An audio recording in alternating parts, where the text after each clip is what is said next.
Are you confused about buying grow lights for your plants? Well, I'm about to break it down real simple for you. Stay tuned.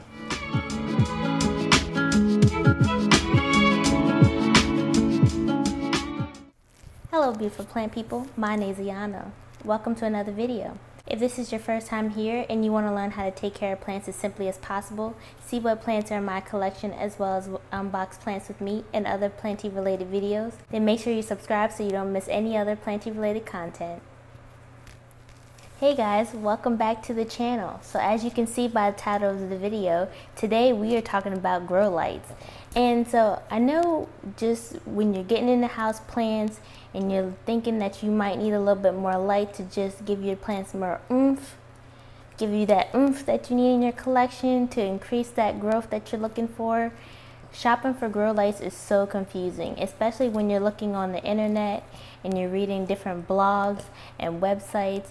And most of the people that are writing those blogs and websites are professional growers, and I mean professional growers. They're talking about the square footage, and they're throwing out all these calculations and everything, and all that just goes over your head, and you're just so overwhelmed. You're asking this person what to use, you're asking that person what they use, and by the time you know it, you done bought 10 different grow lights and you don't like any of them. So in this video, I'm going to try to break it down as simply as possible. No, you won't be a professional grower after this video, but your plants will thank you. They will thank you and love you, and that's the goal. So here we go. Why you might need a grow light. You might need a grow light if you're like me and you bought a lot of plants. You just went from like 0 to 100 and now you need you need some assistance. You might need a grow light if you live in a low light environment and you bought higher light requiring plants. You might need a grow light if the seasons change, like so for instance come fall and winter.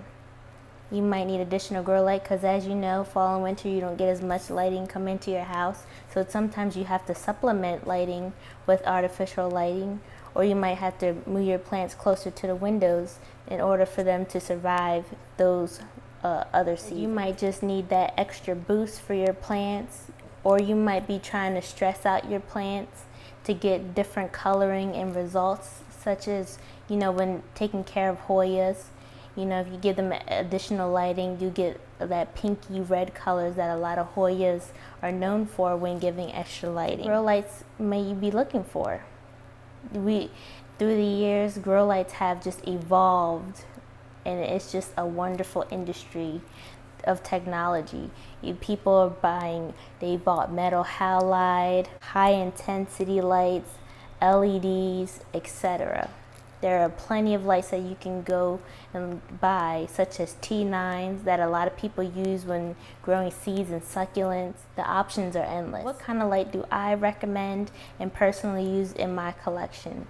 The only light that I use in my collection are LEDs. And why do I recommend LEDs? LEDs are low heat.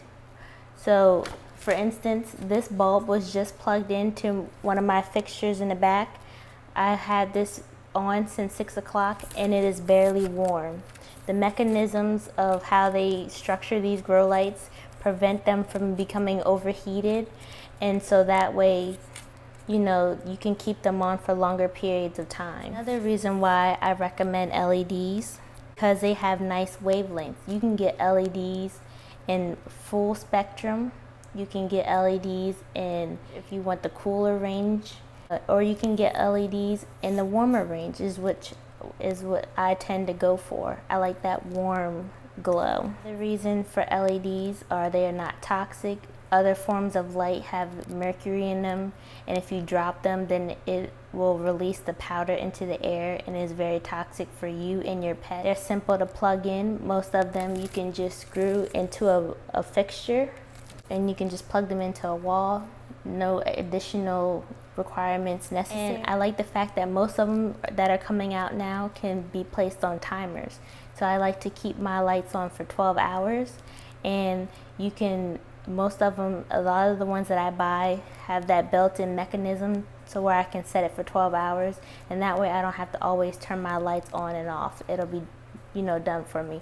This is especially good for people who travel a lot or just don't want to have to deal with the hassle of turning their lights on and making sure that their plants are covered. The thing that I like about LEDs are that they use 50 to 70% less energy than other lights. This will save on your electricity bill, so that way you can own a wonderful plant collection but don't have to pay the high price tag of keeping your lights on all day long. They convert more light than other forms of lighting, which makes them more economical for people who are growing their plants indoors.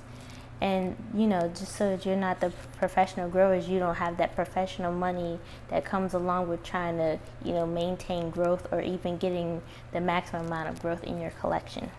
Since you can screw these into your light fixtures, you have more options. You can buy lamps from different stores to fit your decor that you have going in your household, or you can buy like track lighting. You have so many options with LEDs. It's just amazing. You can get ones that look a little bit more modern, or you can tend to go with the ones that are more like grow lights, like you would get from a grow company. Okay, so when looking for grow lights, you want to look for two main things. You want to look at your watts, and you want to look at the Kelvin. You don't want to really look at lumens, because lumens is what humans with their eyes register. So you don't really want to look at lumens because it doesn't really have anything to do with plant growth. So when looking at watts, you're just doing your bang for your buck, how much the light output you're going to get and how much that translates to what your electric bill will look like. And then as far as Kelvin, you want to see what kind of Kelvin rating that you're going for. If you have more flowering plants, you want to go with the warmer spectrum. That will increase flowering, blooming, things like that. If you want more foliage growth, you want to go with the cooler temperatures, and that's with most of your leafy vegetables, your leafy plants. And I will show you examples of these, so that way you can get a real good idea of what you're looking for when looking for grow lights. Okay, so here I'm going to show you different versions of lights and what it will look like on your plants. So here we have the very bright bulb. This is on the cooler spectrum. This would be if you're looking just to get that boost of foliage growth, and the range for this is anything between 5,000 and to 6,500 Kelvin would get you that foliage growth. These are for people who don't really necessarily want to buy expensive lighting and just want something simple. You can just go to Lowe's or Home Depot and buy these lights. On the other hand, I have my Sandy light here. This is a full spectrum lighting, and this is also what would look like if you got a warmer light spectrum light, which are in the range of 2,500 to 3,000, which increases or concentrates on more blooming plants to flowering plants. But this, like I said, is a full spectrum, so it has wavelengths of both the warmer and the cooler. I tend to go with the warmer spectrum lighting, as most importantly the full spectrum, just so I can have all of the needs of the plants met. I find like that works for me. But this is the difference between them. I most particularly prefer the full spectrum because I like the warmer lighting on the plants rather than the cooler tones, especially with how I have a lot of bare walls. I haven't had time to get paintings and things like that, so I find that the warmer tones look better than the cooler tones. But that would be something in with your preference if you wanted to be more cooler tone or warmer tone. But like I said, those are what the difference are.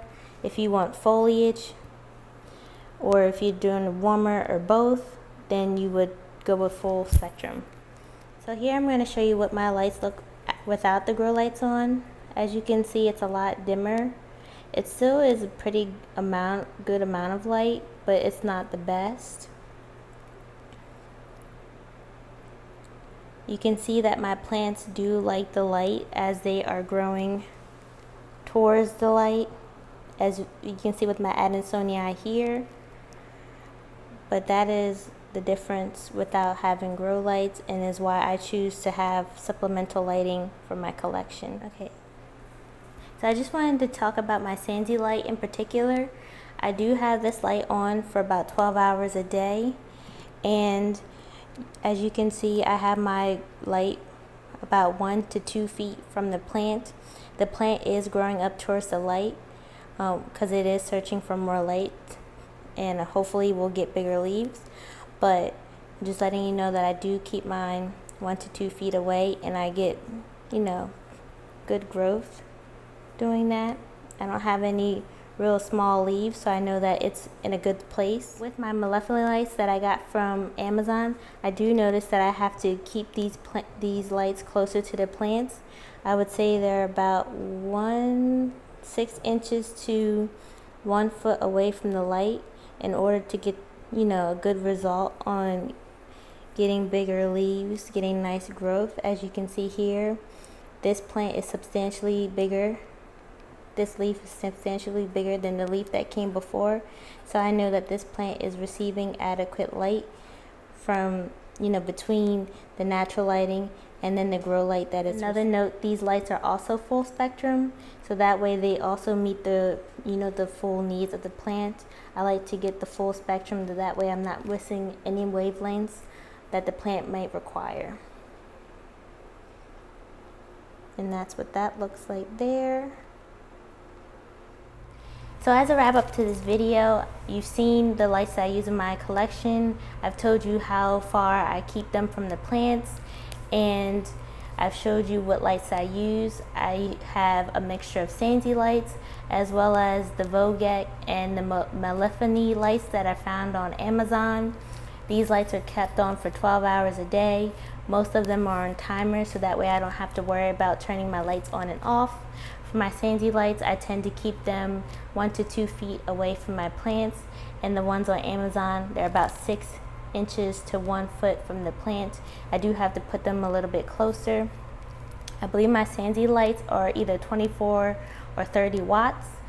The other lighting are about 72 watts, and I find that they meet the needs of my plants, you know, having all of those lights in my collection. So whether you're looking for LEDs or, you know, something else, I hope this video helped you in your search of looking for grow lights. I hope this keeps things simple. You really only need to look for your watts and your Kelvin and decide what goal you're looking for in growing your plant collection. I also want to go ahead and throw up another subscriber comment. I love it when you guys leave comments. If you don't mind, if it's not weird, you guys can also leave where you're from. I do find that that's very interesting for me, just to see where you guys are from. I know some of you are from the Netherlands, and I've had another subscriber mention they're from Canada. So if you don't think it's weird, you can also leave that in the comment section.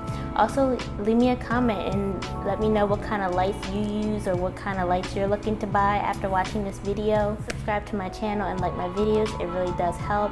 I will see you in the next video. Bye!